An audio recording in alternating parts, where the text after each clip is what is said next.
로마서 7장. 형제자매 여러분, 나는 지금 율법을 아는 여러분에게 말하고 있습니다. 여러분은 율법이 사람이 살아있는 동안에만 그 사람을 지배한다는 것을 알지 못합니까?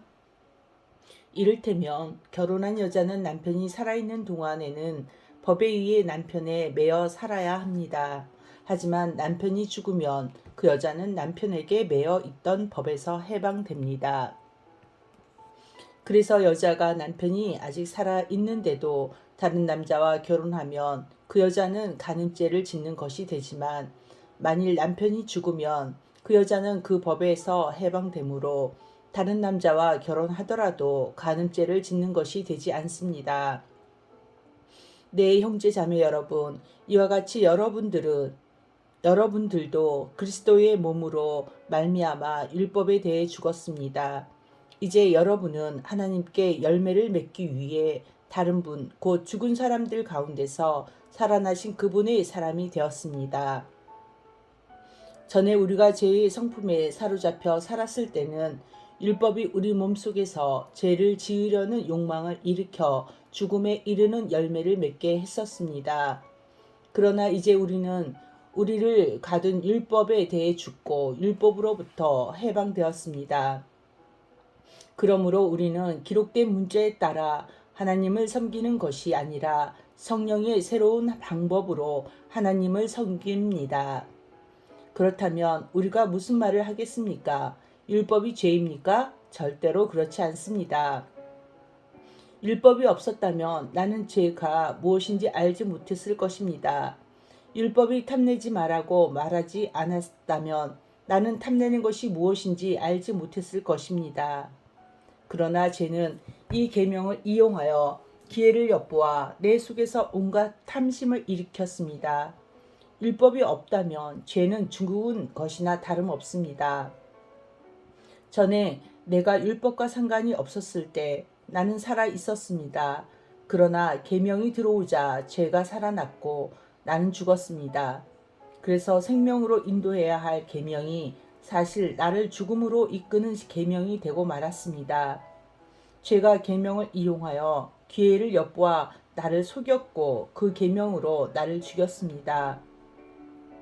그러므로 율법은 거룩하며 계명도 거룩하고 의롭고 선합니다.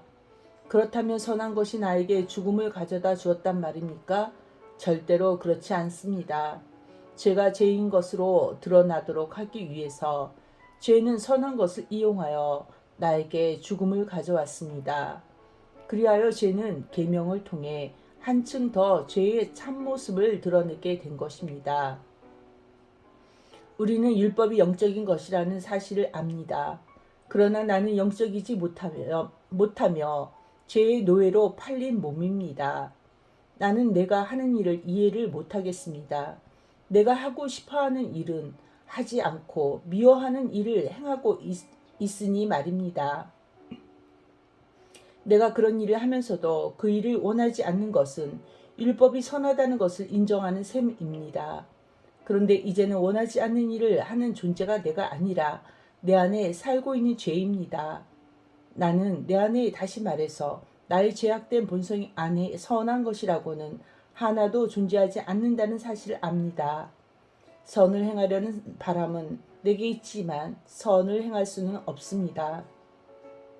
나는 원하는 선을 행하지 않고 원하지 않은 악을 행합니다.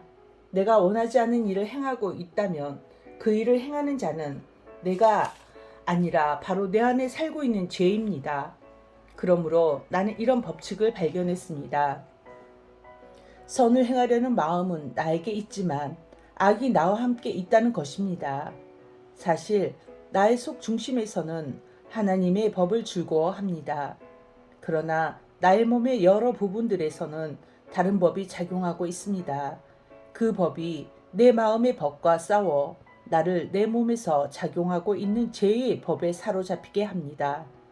나는 참으로 비참한 사람입니다. 누가 나를 이 사망의 몸에서 구원해 내겠습니까? 우리 주 예수 그리스도로 인하여 하나님께 감사합니다. 그러므로 나는 마음으로는 하나님의 법에 복종하는 반면 제약된 본성으로는 죄의 법에 복종하고 있습니다. 아멘.